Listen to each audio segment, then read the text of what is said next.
Hey guys, what's going on? It's another beautiful fall day, but a little on the toasty side. Kind of been a theme here last week or so. We missed out on the rain that they were calling for, and I'll get you turned around. Out here on a customer's field, bought a cover crop mix from us. He drilled it perfect as far as timing wise for what he was trying to accomplish. It's just that the back half of the season we haven't got the rains to help really get this up and going. So like I said, I'll get you turned around and show you what he's got going on out here. So we planted this behind wheat here at the beginning of August, very end of July, somewhere in there. Components of the mix, we've got oats as the bulk of it. I think we got some radish and some turnip out here. Just seen it. We got some hairy vetch in the mix to overwinter. Sunflower, obviously. Then I also threw in a little bit of I don't know, German or brown top millet. But you can see this millet. We haven't got a frost. That is just droughting out. So, yeah, not a good situation for him. You can see the cracks. Like I said, we are dry. Milo is shutting down. Beans turned in, I don't know, 2 weeks for guys. I mean, the beans turned really fast. Just stuff is out of moisture. I do not know the history on this field. They are getting ready to gonna do some manure on this field, looks like. So, yeah, like I said, that's just how it goes sometimes. As far as if you just, you run out of moisture, you run out of moisture. The thing of it is, we didn't overdo the planting population on this. We didn't overdo the price on it. I don't know if he's going to get cattle turned out on this or not. That was the original plan. Let's get stuff turned out on this. Like I said, I don't know what he's going to do. I guess it would, in my perspective, it would depend on what your forage requirements are currently. If you're just completely out of forage and you need a couple of weeks, I will make a quick note.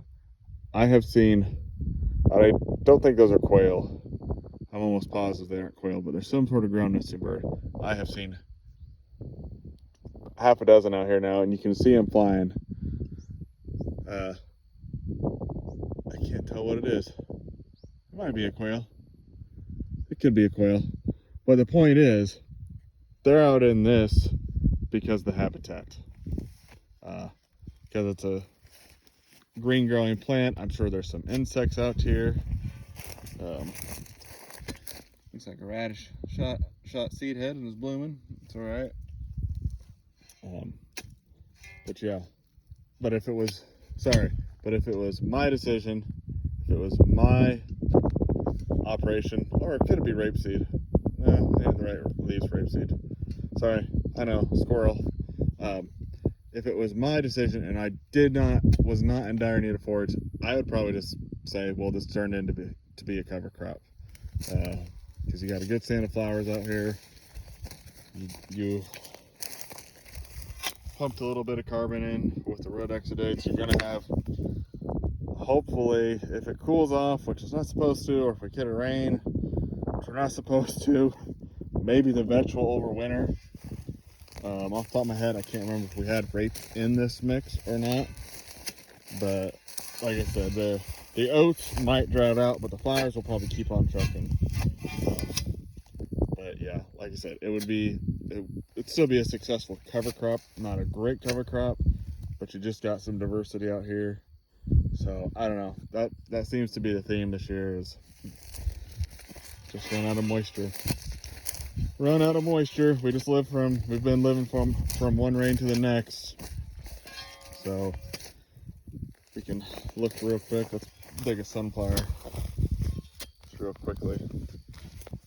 I can get the shovel in the ground.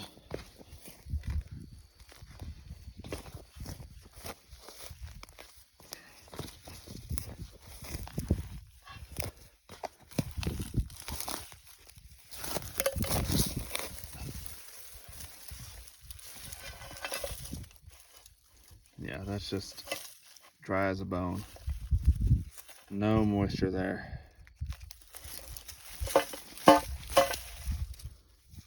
So you can see that taproot, that's gonna punch down and it's gonna find moisture where it can, but that's also why the likes of sunflowers and your radishes, that's why they're so great in a cover crop mix, because they can punch a nice big macro pores through. Nice places for your next crop's roots to go find nutrients and moisture, and hopefully get some rain in the water into the profile when it does rain. But yeah, like I said, just what do? You try to do everything right, you do everything right, you got moisture when you drill it, you think, okay, we're going to be set, and then it just shuts off and stays warm. So always something, always something.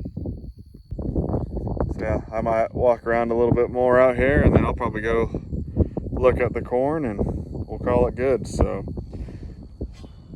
I would say if you have any cover crop questions, let me know, but the way it's been right now, if you're basically north of Minneapolis, don't worry about it. Maybe if you're south of town, south of Minneapolis, south central Kansas,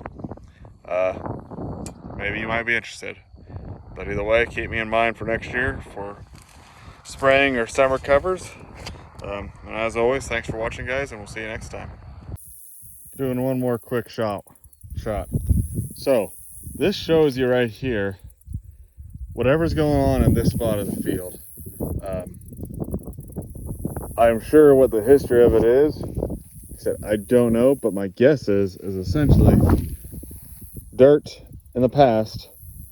Your topsoil has washed over from this spot that just isn't very good over into here, and look what this is able to grow on the same amount of moisture, same field, would have caught the same rain event.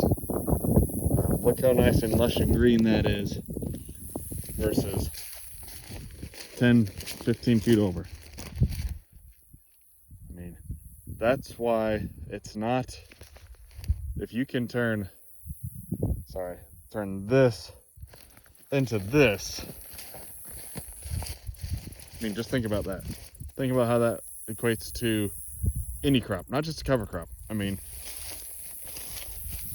you got oats that are not quite knee high, right around knee high. I mean, if you had a whole field looking like this would be a different story. Again, I don't know how long he has been managing this ground, but that would be my observation. Need to make the whole field like this. Hey, you get there, it's going to take time. It's going to take doing these, having a continuous crop out here as best you can, having the diversity, increasing your carbon levels to make the whole field look like this instead of having spots look like that. The whole field does not look like that over there, but just night and day difference. Night and day difference, same amount of rainfall. So that's why I love to get out and walk the fields, so I can see these, find these, and you can try and learn from them. So like I said, don't know the history. That's what I'd want to know, is what the history is. So sorry for that little extended feature, bonus content.